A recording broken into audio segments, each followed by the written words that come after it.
Hello everyone, my name is Tilly from the Be Happy family. Today we are at the Imperial War Museum in Duxford.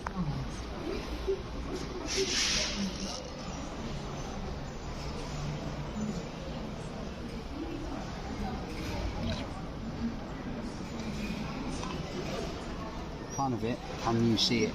Look around you. That one. Right, that big one. Does that big one have propellers on it? Does it? No. Okay. So you're looking for one that's that shape. No. Look around you. You're getting warmer. You're right, it's got two engines. It's more the right shape. Have a look at the nose. Is the nose in front of the propellers on the yellow one? Is the nose in front of the propellers not? Can you guess what plane this is? We'll give you some minutes to try and guess out all these planes which one it is.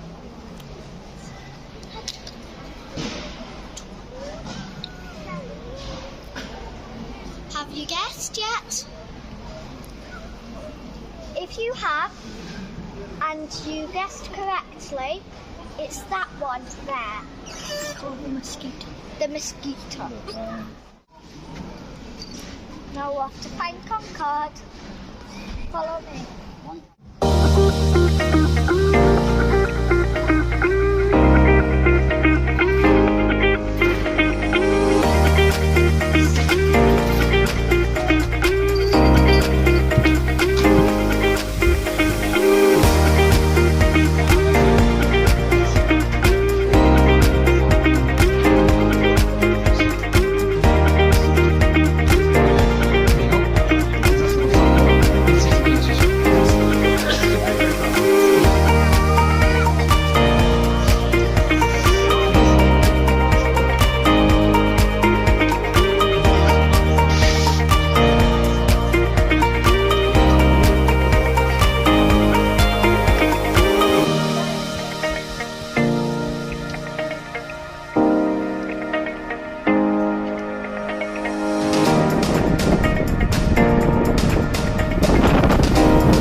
Powered seaplanes, which between 1927 and 1931 won 3 successive Schneider Trophy contests. The RAF's first Spitfires were delivered to 19 Squadron at Duxford in 1938, and by July 1940, on the eve of the Battle of Britain, 19 Royal Air Force squadrons were equipped with the new fighter. During the war, thanks to constant improvements and modifications, the Spitfire was outclassed as a short-range piston-ended interceptor only for a brief period in 1941-42, when it first encountered the Focke-Wulf 190. When production finally ceased in 1949, more than 22,000 Spitfires and Seafires, a naval version of the Spitfire, had been built in some 40 different variants. This aircraft was built at Castle Bromwich in 1942. Uncle Lee's done work there. That Castle Bromwich will be the Jaguar factory at Castle Bromwich. It served with numbers 501, 19 and 402 squadrons during the war, and in 1945 became an instructional airframe at RAF St Athan. From 1955 to 1989 it served with the gate guarding at various RAF bases before going into storage. It was sold to the Fighter Collection in 1991 and restored to flying condition by Historic Flying at RPN. It flew again on the 12th of September 19. This plane is a Hawk and Inrad, and if you go over here, tells you all about it. It lands on the battleships. The maximum speed, if you look closely, it is 196 miles per hour, 315 kilometers. All the planes in this hangar are airworthy and getting ready for an air show which is on Friday.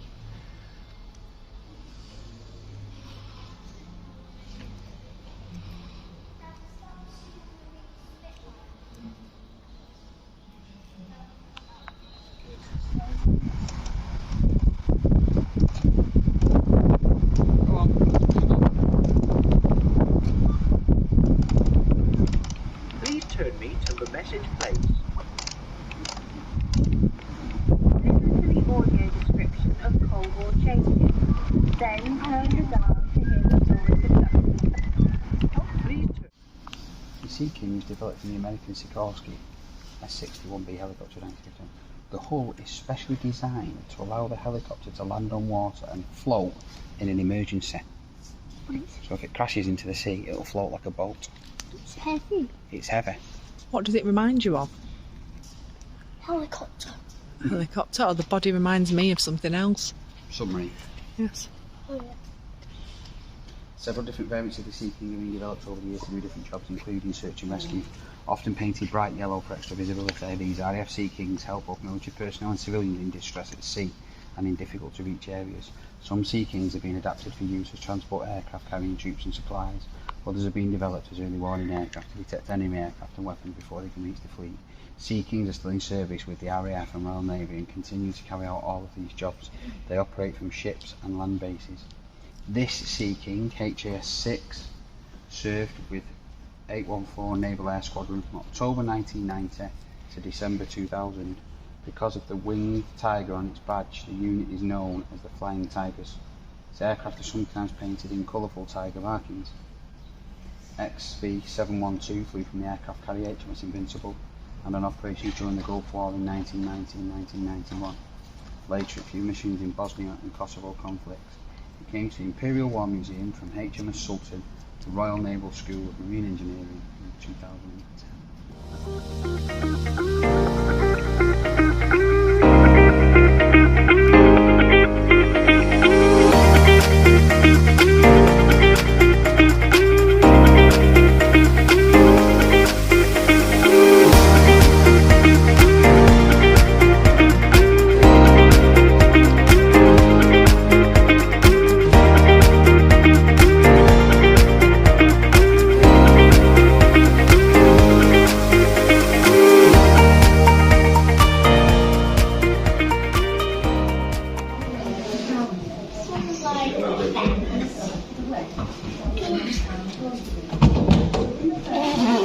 My sleeve covers it. Stop! Go back up, please. Vincent! Cut. Oh yeah.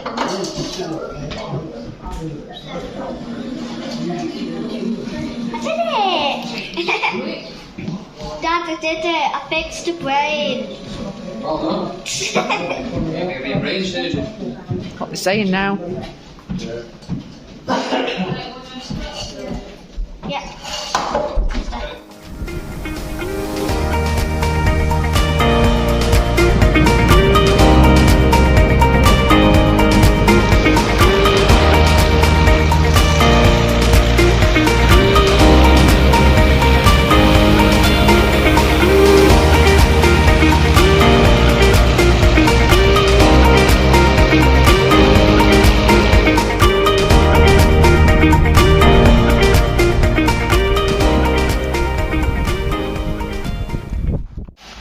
The conservation and restoration team come from a variety of engineering backgrounds and develop specialist skills and training and experience, as well as doing physical work such as dismantling, rebuilding and painting objects.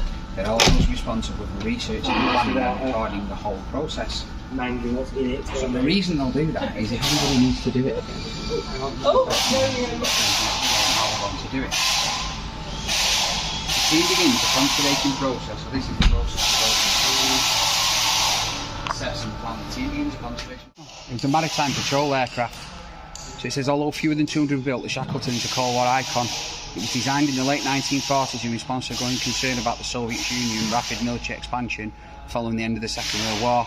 Developed from the Avro Lincoln bomber and Avro Tudor airliner, the Shackleton served in the Royal Air Force for 40 years, primarily in maritime reconnaissance and anti-submarine warfare roles.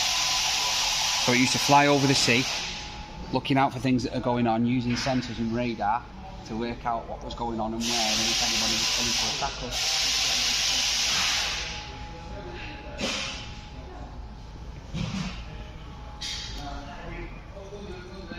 We are now in the US part of the museum.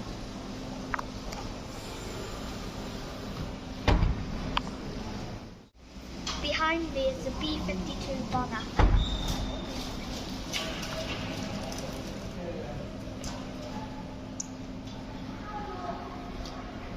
These stations give you information from when the people were in the war. And when I hold the phone and you choose the video,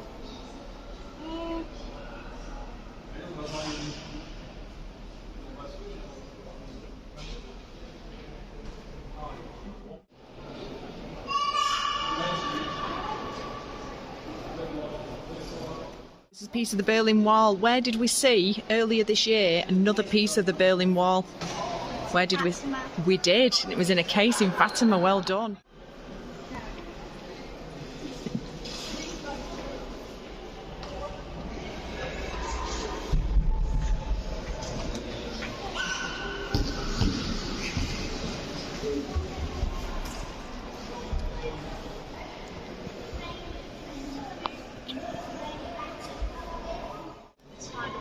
This is a vest that TV people who were filming what was going on in the wars would have to wear.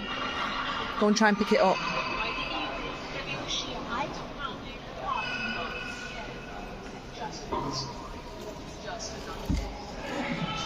It's got metal in the back. Could you imagine having to wear that? And walk around with it on? But it would protect you, but It's feel... like your big fat bag. It's like my big fat bag, is it? Feel it? Yeah. I know, I felt it. It's really heavy, isn't it? Is that heavy, Dave? No. Can you imagine having to wear that and walk around in it? Yes or no? It's heavy though, isn't it? There are many learning opportunities here at the Imperial War Museum at Duxford. Here Dave is demonstrating one of the learning opportunities.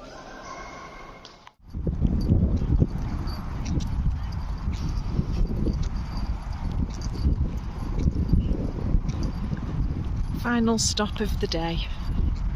Land warfare building.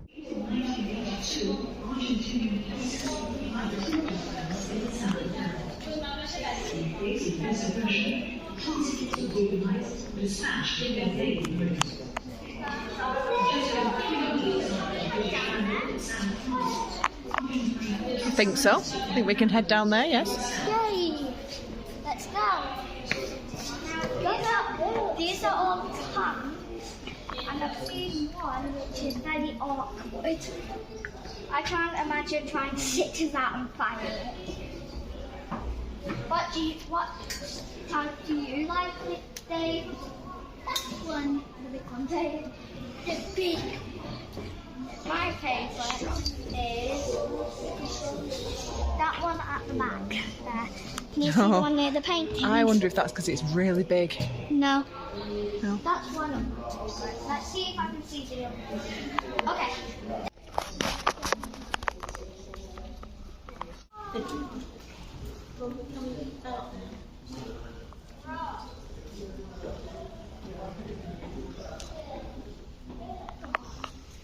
This is now being replaced by the Challenger. Oh.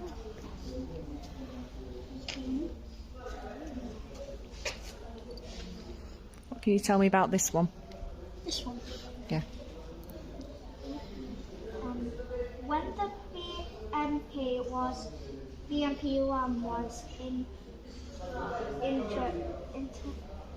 Introduced? introduced into service, our service in 1967, it was discovered to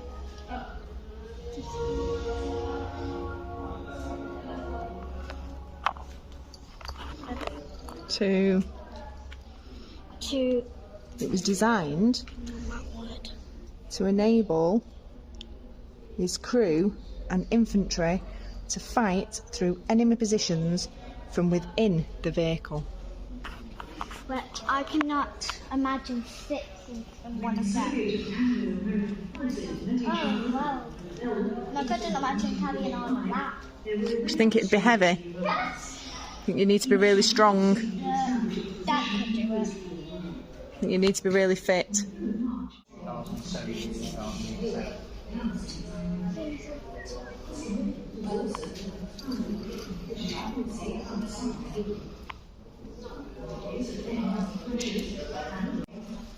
I wish it said what's called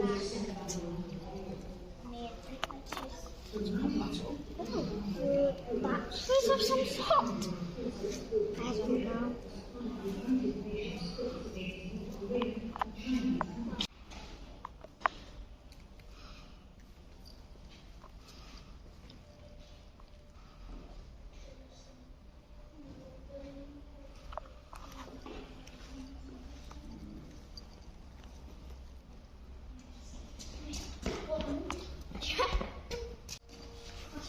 Wow.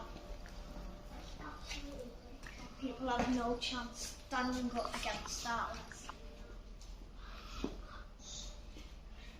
Three guns there, a gun there, a big one there. It is from the 2022. I cannot imagine standing up against that if you were that, fighting that. Which one do you think would win? So this is a British 7.2-inch howitzer on US carriage, and it is armed with a massive gun, which is very powerful. How powerful was it, Dave? Very powerful. How powerful was it? And it was used in the Second World War. Our uncles, Uncle Martin, Big Dan, Uncle Stuart served in the army, and we're really proud, so I want to do it as well. And we're really proud of their service. It's the end of our trip now at the Imperial War Museum at Duxford. We've had a lovely time, and I'll see you soon. Bye! Cool. That's that one that was packed up down there before. Mint.